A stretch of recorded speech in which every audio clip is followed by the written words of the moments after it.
One more. How about this one? Everything good? Everything good? Check 1, 2, 2.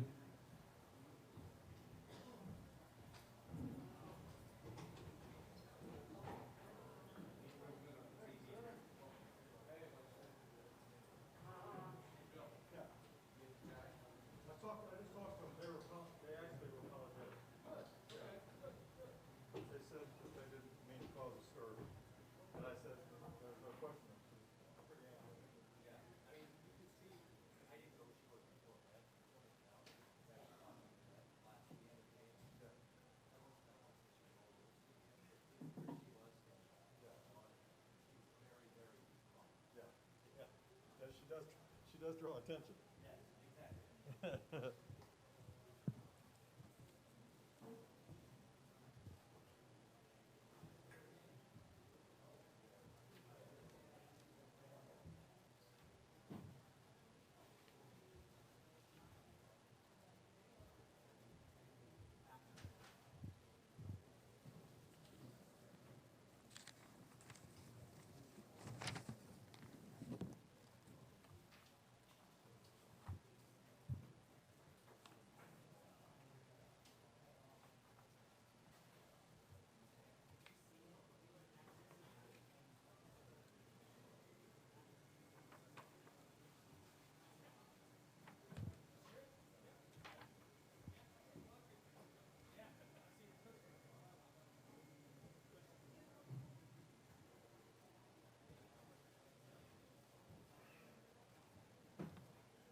Yeah, I'll make that announcement right now.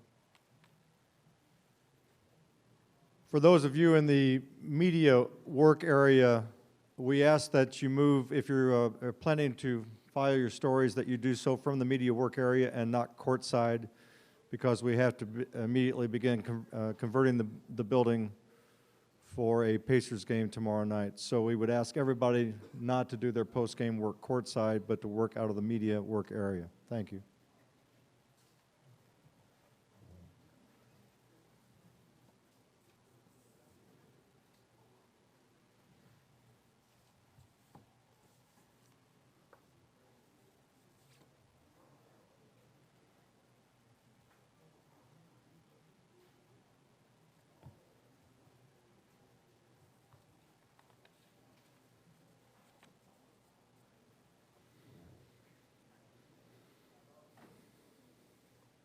And as a final reminder, we ask that you silence all your cell phones, no flash photography, and no video recording from any device.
Okay.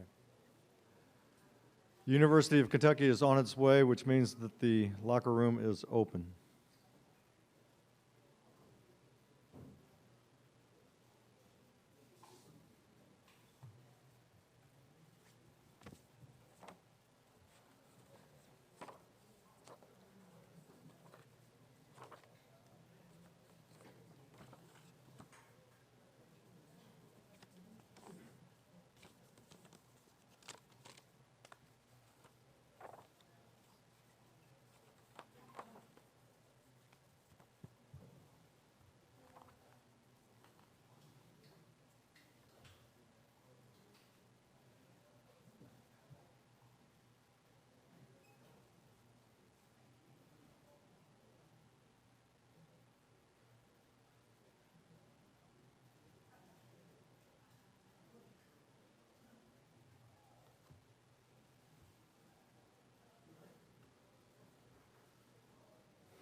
Congratulations, John. Thank you. You can ask all the questions you want right now, because it's like 5, it's not 1:30 in the morning, so I'm going to answer everything. Well, we're going to start with an opening statement, and then we'll take questions for anybody. So, John? I'm really proud of the guys. Hard game to play.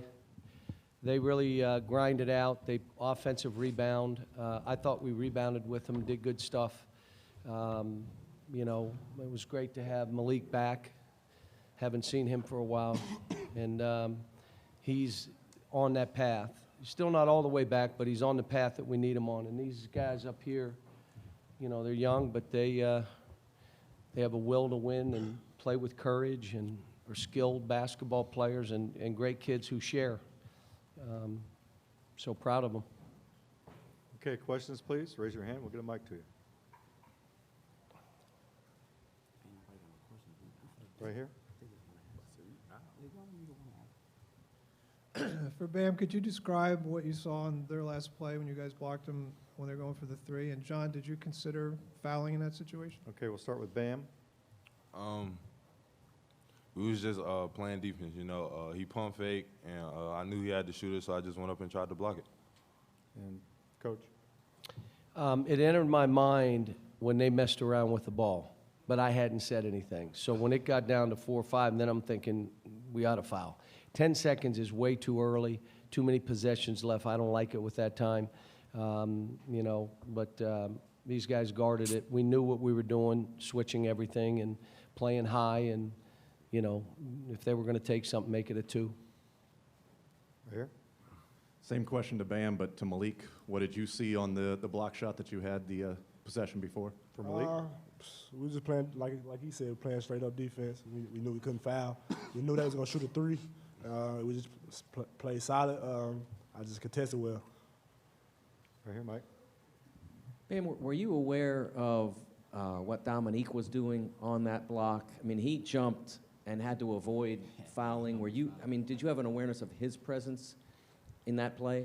Yeah, the way it happened, my man had set a back screen for Zay's, so I told Zay twirl, and then the ball just came to my side, and he pump fake Dom jump, so I had to help my teammate, and as soon as he went to jump, I blocked it. Right over here. Coach, how big were the seniors in this game? Well, in the first half, Dom just played outstanding, and he was, you know, I was thinking about starting him in the second half, but, you know, we got a good group that sticks together, and so I just went with what I was doing. Michael Mulder made a huge 3, and I thought I put him back in to play the 4. So I was going to play he and Derek as the 4s, and I played Derek almost the whole half. But he played well, and then Derek made that 3 in the corner, made a couple threes, rebounded pretty good. I don't know what he had in the second half. Ends up with 8 rebounds and 9 points. Think of that. 3 steals, Derek Willis. I mean, it's nice that we've got veterans like Isaiah and those seniors playing. Isaac did all right. You know, I just didn't play him a whole lot, but he did fine. Right here in the front. During the possession, I think Wichita State went zone late, and you drove through it and dunked. Could you just take us through what you saw there? For De'Aaron. They had been playing man most of the whole half, and I think they got in a 1-3-1. It was some type of defense, and I called it out. And I think it came from me from the right wing. I caught it, and I saw nobody behind my defender. And most of the time, I'm not looking at the guy guarding me. So when I saw there was nobody there and I had a clear lane, I just took it. Right here. John, you spoke highly of Landry Shamet before the game. Did he do anything in this one that exceeded even your expectations or praise? He made big-time shots. Like, those are gutty shots. Like, the game was over, and he makes a 3, he makes a 2. I mean, we got it to 7, it's ready to bust out, and he made plays. No, he's good. He's a good player. Right here. This is for Malik. Sir, you was off to a slow start. How did you get it going in the second half? Question for Malik. Cal just told me to be patient. He was going to give me the ball. We was going to run the offense through me and Bam. That's what I did. Bam made some big-time dunks. I gave him the ball, and they just gave me the ball. My teammates got me open. I was just able to knock down the shots. Right here. Cal Shamet picked up his 4th foul with like 4.5 minutes to go. Do you change your offense to attack a specific player like that, or just run your offense and? Anytime I've done that, it screws up the game. So I don't. Every time, go at him, and all of a sudden you take yourself out of what you're doing. I'm not worried about that other team. I'm worried about my team. If these guys are out there knowing a guy's got 4 fouls and I'm going to drive him, that's fine. But I'm not going to. I've done this 30 years, and every single time I've done that, I've screwed up a game. So, no. Questions, please. Right here. Just for any of the players, you could get a rematch with UCLA in the next round. Just kind of your thoughts on maybe getting them again and what that game might be like. Malik, we'll start with you. I mean, they play at 9:50 or 9:40, so we don't know. But whoever we play, I know we're going to focus on that. We're going to have 2 great days of practice, but we still going to focus on what Kentucky do. Right here. This question for De'Aaron Fox. At what point this season did it start to maybe turn around for you that in late game situations you found yourself sort of, for lack of a better term, maybe taking over and finding you in the big spots? It's been a couple of games like that. The first one was I think Mississippi State. Then I think the SEC tournament I was really good down the stretch, and also the Georgia game at Georgia I was good down the stretch. So it's just been a few games. You know, we don't have a go-to person down the stretch just because we got multiple guys that can get it done. So, I mean, if it's my turn, I do it. Malik hit a big 3 today off the dribble. So, and then he knocked down clutch free throws. So whoever hands the ball ends up in, that's who does it. Questions? Last chance. Thanks, folks. Thanks, guys. Thanks. Good luck. Okay, good seeing you, man.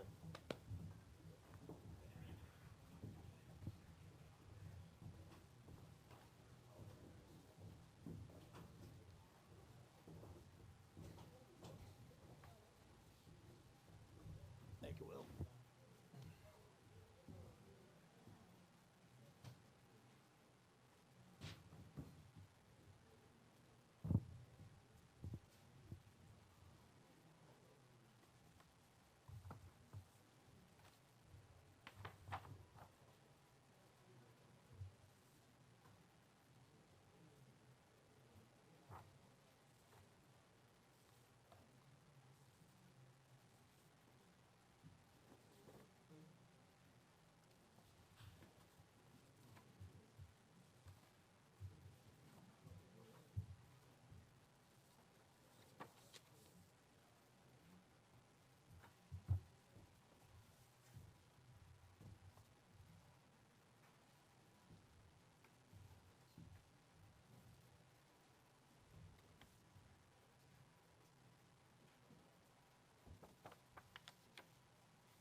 Yeah. I made it once, but I'll do it again, yeah.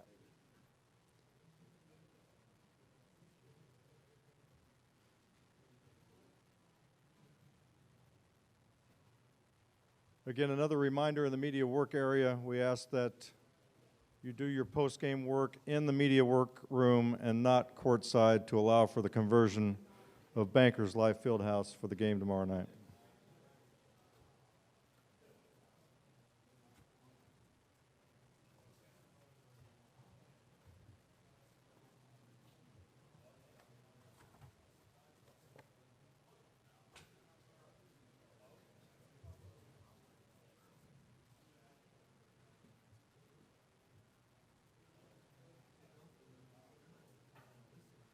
No, this will stay up.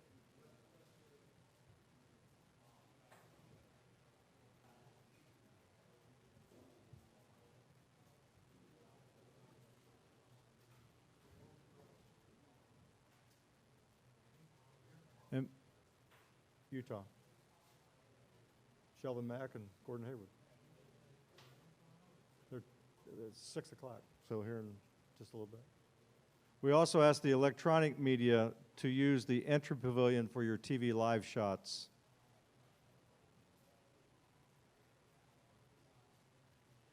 On the way?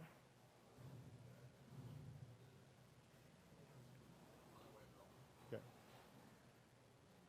Wichita State is on its way, so that means the locker room is open.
Okay, we're joined by Wichita State, and Coach will ask you to make an opening statement, and then we'll take questions for anyone. So, Greg?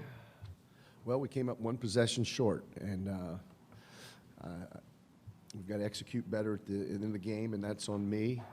So I wish we had that over to do again, but we don't. And congratulations to Kentucky on a hard-fought win going to the Sweet 16.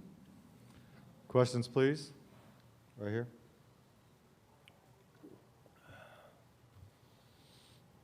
Landry, can you talk about the game you played today and basically when it looked like the Shockers were at the end of their rope, you basically revived this team? Question for Landry. I mean, I don't know. I just tried to stay aggressive and make my open looks and take advantage of whatever opportunity came. I didn't play very well in the first half. You know, and one thing I want to touch on, Coach said, you know, that late game execution was on him. That's on me. I'm the point guard, and he called it. He was clear with what we were supposed to do, and I just, you know, didn't do exactly what, you know, we needed to do there down the stretch on a few possessions. Right here. Yeah, Greg, those last two shots, could you take us through those and how not having any timeouts obviously handicapped what you could do? Yeah, that's a rarity, as you know, and I wish I had a couple. I don't really remember exactly what happened with Marcus's shot. To be honest, I do not remember what we were doing, what quick or set we were in. I think we might have broken down into motion, and you know, it's plenty of time on the clock. I think he just rushed things a little bit and settled for a very contested three-point shot. I don't know if he thought he was going to get fouled. I don't know what he did, but he certainly didn't. It was a great play defensively by them, and I mean, I think we could have put more pressure on him by driving. It was plenty of time at that point to drive the ball, but he elected to pull the trigger there, and so that wasn't great, to say the least. And then we had a play set up at the end, but you know, it's hard. Landry was ultimately going to be passing the ball, and there was some action, and I'm not going to tell you exactly what we were going to do, but we had other play. There was other options, but we didn't run that play. And you know, he basically, as you said, he had willed us back in the game with some tremendous opportunities. So he elected to break off the play. I guess you'd have to ask him. I think he thought he might have an opening. Don't know if we had time to go to the rim for a quick two, so we were trying to get a three to tie the game, and it just didn't work out. Right here. Pat? Yeah, you guys looked like you were about out of it and then made the last comeback there to get back within a shot. Can you just kind of describe the willpower you guys had to get back in the game? Who was that for, Pat? Shaquille? You know, we just late game situations, that type of stuff. You know, Coach Marshall does a great job of preparing us for and in practice, and so it was something that we were used to. But we just tried to make plays, and that's what we did. Kept fighting. It's not too much give up in us at all. And that was pretty much what it was. Zach? Just rebound what Shaquille said, you know. We got guys who aren't going to give up no matter what, you know. And, like, at the end of the day, I said we're gonna continue to fight all the way to the last second. And, you know, wish things went different at the end, but, you know, that's how the game goes. You know, you win some, you lose some, and we'll be all right. Landry? I mean, they touched on it. Okay, next question, right here. Greg, for most of the game, seems like Wichita State was able to contain Kentucky's athleticism, but that was, how big of a factor was them kind of unleashing that in the final 10 minutes or so? Well, we obviously made some mistakes, which you can't do. We had a breakdown defensively on a ball screen, and we didn't hedge, and that resulted in a dunk. And then we didn't have very good ball security. We had a couple of really bad passes that fueled their transition. So, and we talked about ball security and shot selection keeps them out of transition. And that's, when you don't do those things, they're able to get out and gallop and run and finish. So that's how they got the lead, whatever it was, 6, 7, 8 points. I don't even know what it got to, but to follow up on Pat's question, I mean, there's no quit for us. I mean, we have to grind for everything that we get. We know that. That's pretty evident. And we thought we'd come back and win the game. And we thought we were the better team. In our locker room, we believed we were the better team, regardless of what whoever thinks. We thought we would and should win the game. So it's a 40-minute game, and in the end, we didn't make the play to force overtime. Questions, please? Right here. Landry, could you describe guarding Fox and his quickness and kind of challenges that presents? For Landry? He's, an NBA guard. They got a couple of them, and he's pretty versatile. Played him more as a driver, so you kind of knew he wanted to get to the rim and play off the dribble. But he does present some challenges. He's really quick. He's like a bigger, stronger Paris Lee. Really good heady player, and felt like we had a good game plan coming in on how to contain him and Monk and the rest of the guys, and I think we executed it for the most part, but just like Coach said, had a couple breakdowns down the stretch. Questions, please?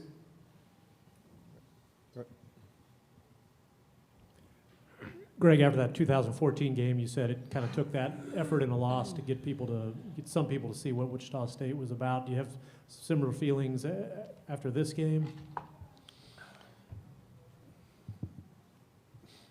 I don't know, Paul. How many years do we have to do this to make people respect our program? I don't know. That's up to you guys. I mean, I know that we have the heart of a champion.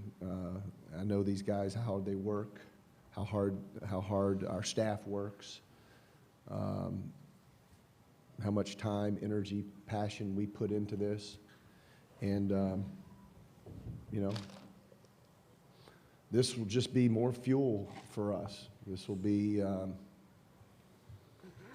3-point loss to Kentucky, a 2 seed. And we know we can play much better. And basically, other than our 2 seniors who were started as walk-ons, we've got everybody back. So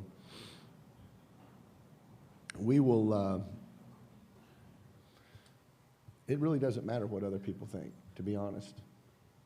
It matters what we think. And we can't change people's perception of our program. We can't change people's perception of the Missouri Valley Conference or the talent level. It's more important that we know what we're about, and we sleep really well at night knowing what we have and what we continue to prove and what we continue to do as a program. And if we get a break or two, and another shot goes down, maybe we're advancing, maybe we win the whole thing. I mean, that's possible. So that'll be our goal next year. We have time for a final question. Anyone? Seeing none, thank you. Thanks, guys. Thanks, Paul.